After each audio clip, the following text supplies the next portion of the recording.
Hi, and welcome to the Three T's Travel, Tours, and Tourism on Africa Tech Radio. My name is Lillian. You can call me Your Brown Sugar. And on each episode of our show, we explore diverse topics within the travel, tours, and tourism industry. We cover fascinating subjects that serve as your ultimate guide to adventure. Today, we're delving into the Igbo culture and its vibrant traditional dances, and would continue the audiovisuals of Igbo Dances Aid Project series. Remember? Now, this initiative aims to document, digitize, and create a free knowledge base for endangered Igbo dances on the internet. Because tech is here, why don't we utilize it, right? So it includes audiovisuals, images, and audio recordings. The video of these dances are available online. All you need to do is search. Now, the AID project collaborated with traditional chiefs, indigenous people, native dancers, drummers, knowledge experts, cultural custodians, dance troupes, and senior citizens. And the aim was to give visibility to the important work of these indigenous people in preserving and promoting Igbo culture. So I have told you about 8 dances so far. So let me tell you about 4 more. We're going to be talking about the EKEREAGWU dance, ITE IGBO dance, MMUTAKA dance, and NKWA NWITE dance, alright? Now that you know that the Igbo culture is known for its rich and diverse traditional dances, each culture, each dance with its own unique style and significance. So let us start with the EKEREAGWU dance.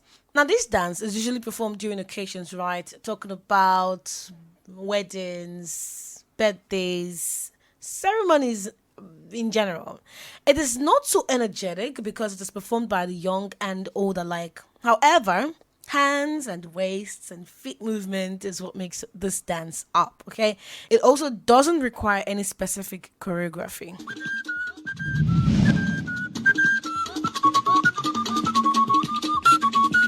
The name of this dance is EKEREAGWU. We call it EKEREAGWU too. The dance is performed for entertainment purposes and in occasions.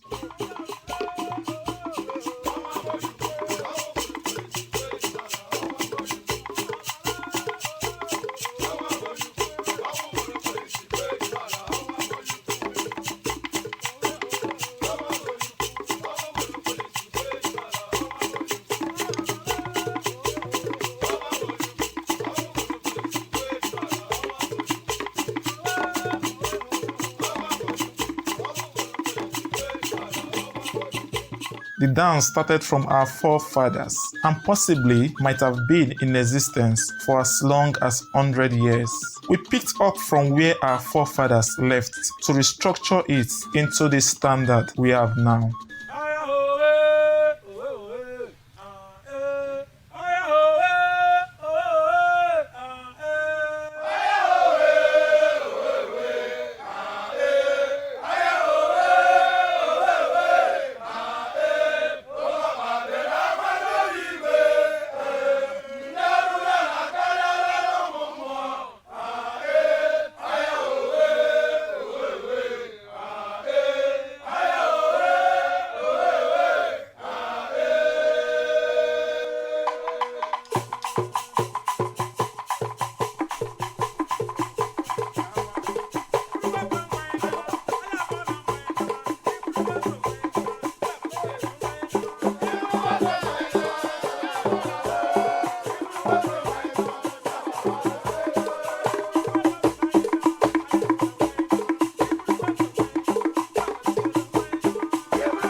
It is part of the tradition in our village, and we use it in occasions and ceremonies. During any occasion, we are usually invited first before we can perform. We also perform it for traditional purposes in ceremonies indigenous to us. Burial ceremonies, child dedication, or marriage ceremonies are some of the occasions where the dance is performed.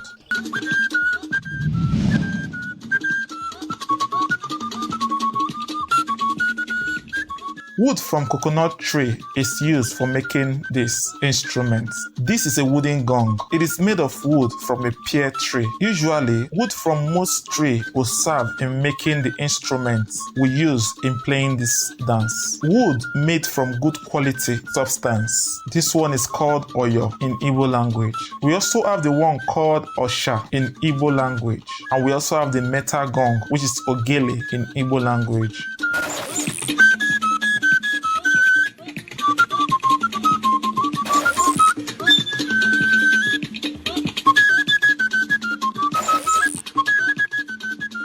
Next on our list, we have the ITE IGBO dance. This dance is for post-war success and also performed during the New Yam Festival. Now, the dancers move briskly around while chanting and carrying the ITE IGBO.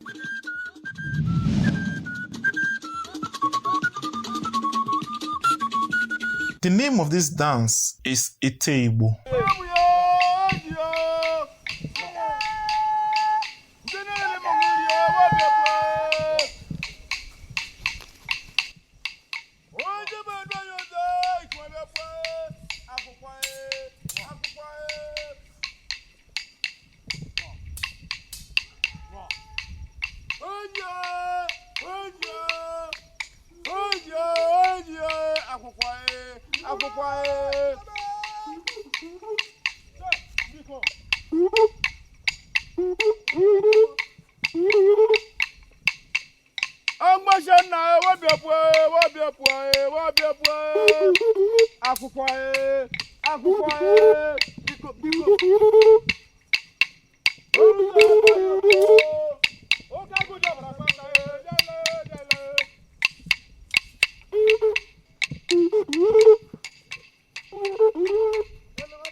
This dance started from our forefathers. It is a war dance that our forefathers used to celebrate the true strength of a man who had returned victorious from war. It is a dance that is performed by men and not women. ITE IGBO is mostly performed during the Ohafia New Yam Festival or during the burial ceremony of a great person who was a member of the dancing group.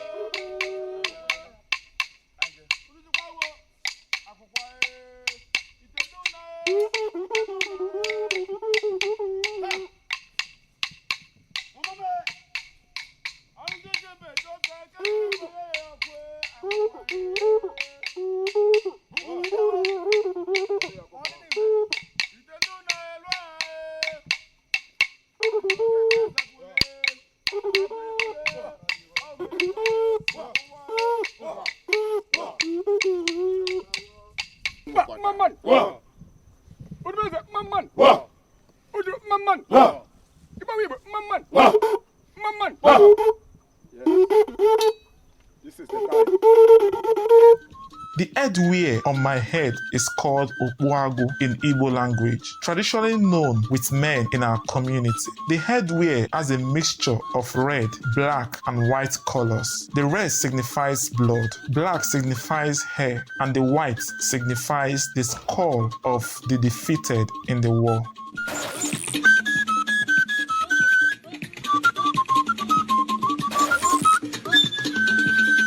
Wow, that was something.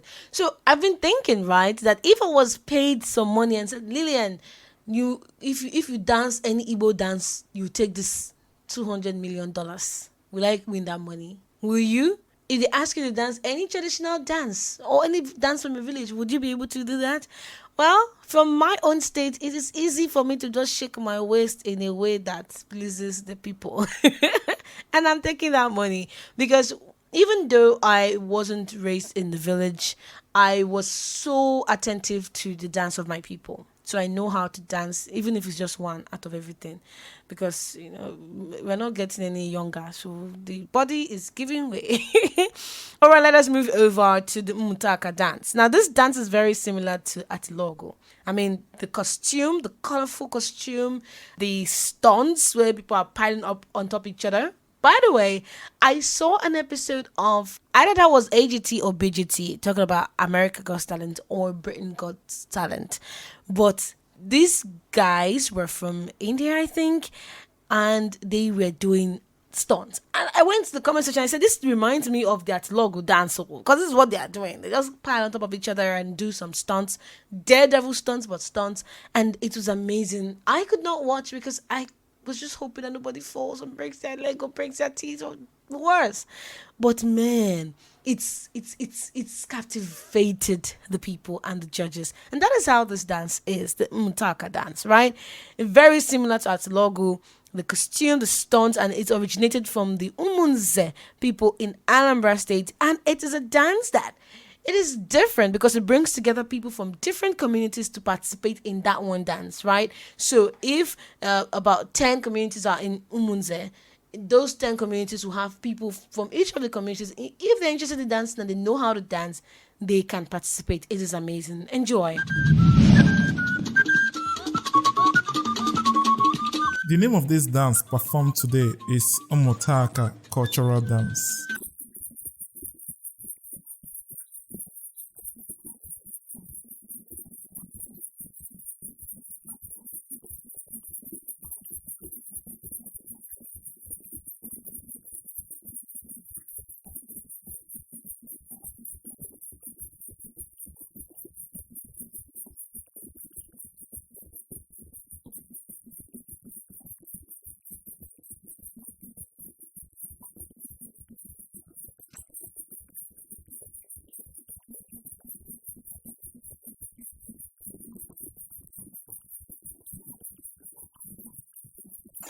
This dance is indigenous to the Obaha village in Umunze, Anambra State.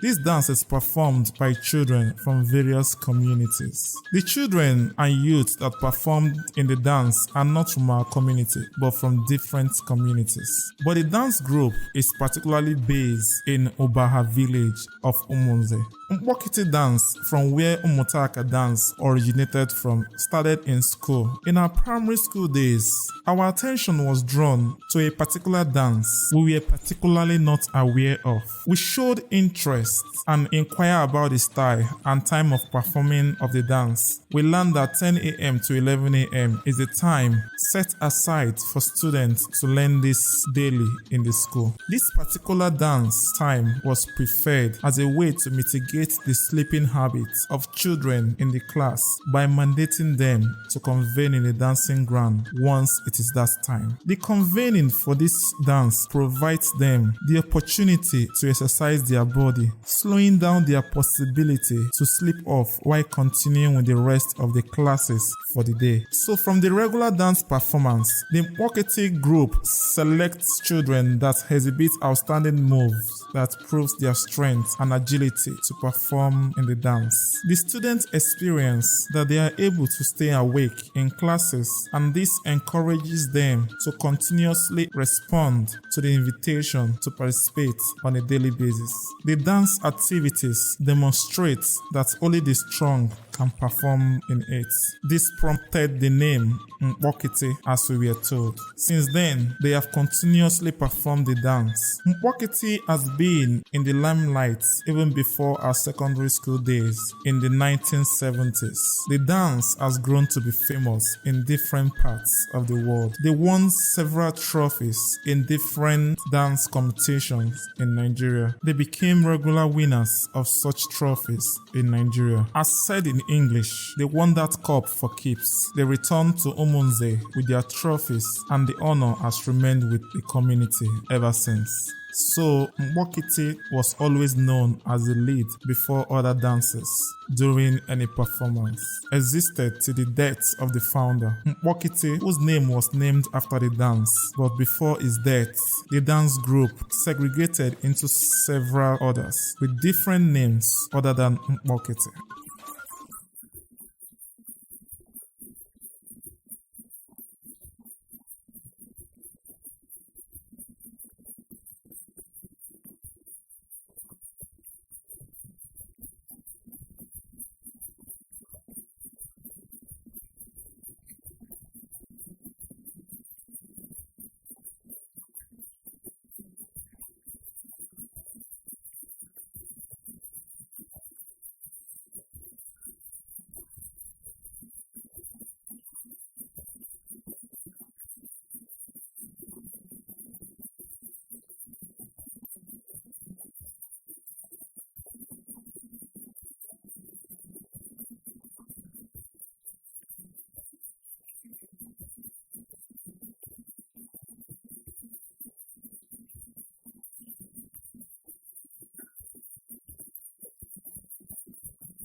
We called our group, formed out of MMUTAKA, during our involvement with the initial MMUTAKA. Acrobatic styles were performed as part of the dance.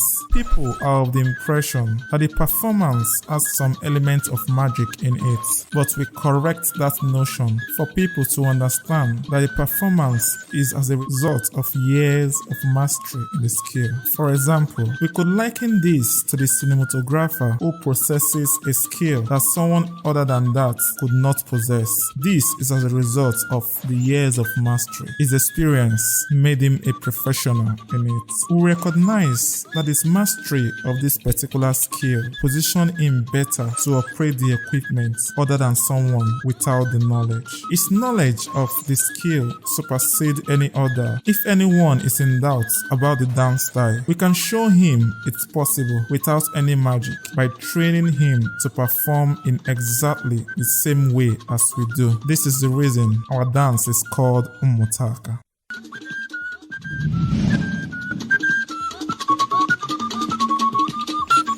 I have started performing in the dance even before I entered class 1 in elementary school. In 1970, the dance group participated in the first national competition in arts and culture. We won a golden gong, as it is called in English. We won again in Ibadan in 1971. We returned home victorious again from the Kaduna competition in 1972. The dance group brought honor to the Igbos through this victory in the competition. The trophy won by the group brought a lot of popularity to the Igbos.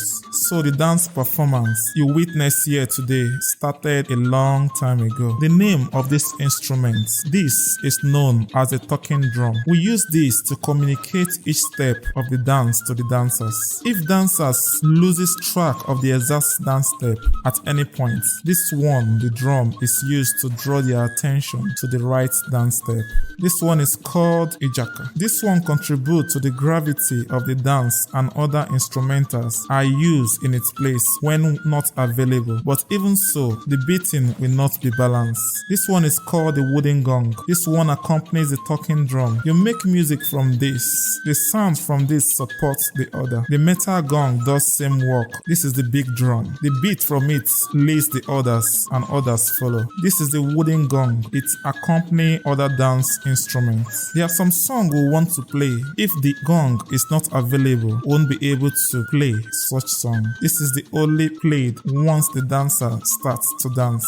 This is also played once we commence dancing and communicates to us on each dance step to exhibit at any particular time. The message of this instrument is only understood by the dancers on the dance ground. The same work is done by the flute. The flute is used to direct everyone while the dance is on. The flute guides the dancers on the particular style to exhibit at any particular acrobatic display. It calls out to the dancers with the exact style of dance to perform and also corrects them when they make mistakes in the dance step. The instrument doesn't need to be in the dancing ground or high in the acrobatic display to communicate to the dancers. It can communicate to the dancers from even a distance.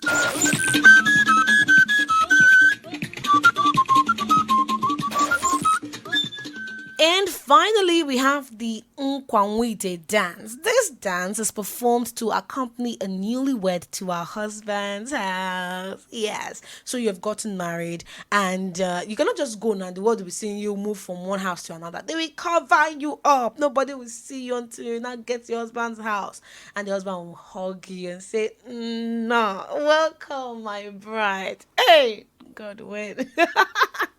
Anyway, when they are done, they will sit and eat, or they can just leave. But that is their responsibility. No man is involved in this. It's only the women. And when I was watching the video, the woman said she doesn't know what the men do. Maybe they just go around to drink.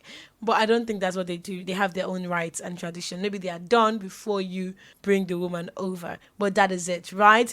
The dance is performed with women wearing colorful George wrappers. Normally it's two. And then they wear a lace and they hold two handkerchiefs and, dance gracefully. But they dance around the newly wedded bride so that nobody else will see her.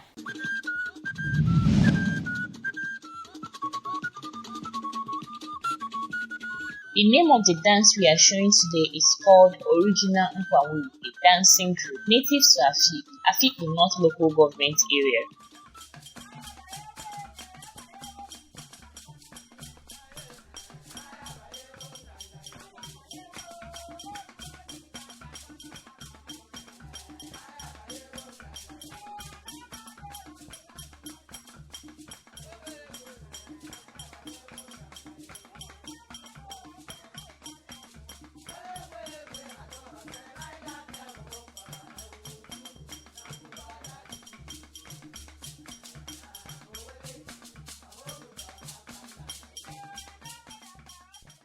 This dance, originally NKWA, a dancing group, started in 1953 with women who cherish each other and came together to form it. If any of sisters is hosting any ceremony, if any of these sisters' friends are hosting any events, they will pay their respect by honoring her invitation, sing and dance, as well as join her in escorting her daughter to the husband's house. This is what they do for themselves. If a person of affluence is visiting Afikpo and requires to be entertained, NKWA dancers are invited to dance. They leave after dancing to make the visitors happy.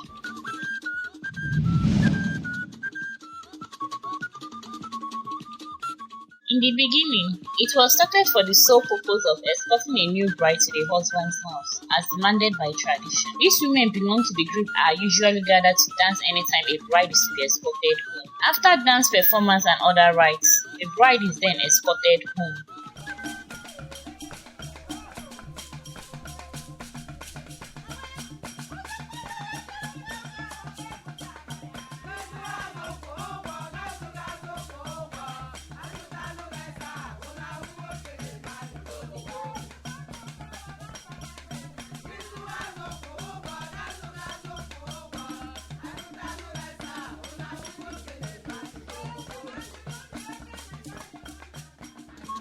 During the time a bride is to be escorted home, the group comes together to prepare for her journey. The group brings the bride out after getting her ready. The bride price is only seen when inside her mother's house. Her face will not be seen again once she leaves her mother's house. She is surrounded and covered by women. The bride is also surrounded by her friends with branches of scent leaves in their hands. Her fellow young women, who serves the role of a bridesmaid, covers her with a scent leaf after dressing. She is dressed like a dancer of the IGBO dance, Ejigida, with a piece of wrapper tied to her chest. That is our dressing. Although she's out in the public, she will not be seen by anyone. No matter how onlookers try, she is not seen until she arrives at the husband's house. Her escort walks her from her mother's house to her husband's house. The women clear from her on arrival at the husband's house. This is when she is then seen. Her husband then embraces her before her escort and takes her in. The works of the women is done at this stage. Her escort can decide a leave after being served a meal. Men are not allowed to participate as they own their own rights. At the time, they are busy with their own engagement. The activity of the men is only known by men. The men drinks and eats while the women engage in their own work.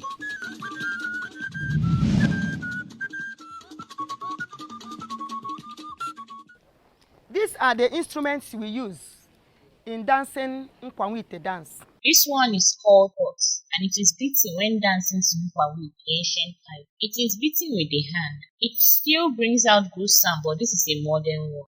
Which is pot in English. It brings echo sound as well. The next one is the bamboo. We use them three of them, and they give different sounds. You can hear this sound. You can hear. Then another one is this. That's the three bamboo we have. We have them, three of them, and they give different sounds. This is called Ebele in ITE IGBO dialect, which is called Ashara in other dialects. We call it bamboo. I don't know what others call it. Ashara, which is bamboo, it is called Ashara. That is where it got from and placed on a stone when playing it. A special kind of stone is used as a support in drumming the bamboo. So this is a special stone. You know, if you don't use this special stone, it will not give you the sound. This is our mascara.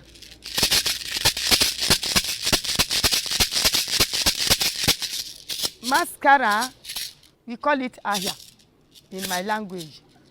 And what is covering it is bead. The inside is a calabash, and it is bead that is covering it.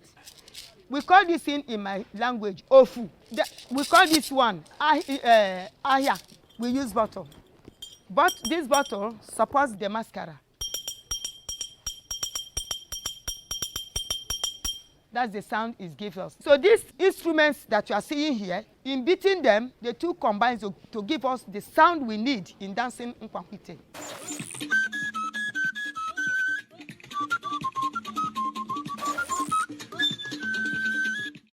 Oh my gosh. If you're not married, to be giving you the get married vibe, so they'll do this for you. At least make you feel special for 2 seconds. But there you have it. The EKEREAGWU dance, the ITE IGBO dance, MMUTAKA dance, NKWA NWITE dance. These dances represent a vibrant tapestry of Igbo culture. And I told you that there are 16 dances. We have 4 more to go. Watch out for that, okay? If you want to see the videos of this, they are online, okay? They are available online. Just search for the Audiovisuals of Igbo Dances 8 projects. Thank you very much for listening to the 3 T's, Travel, Tours, and Tourism, where we explored the Igbo culture some more.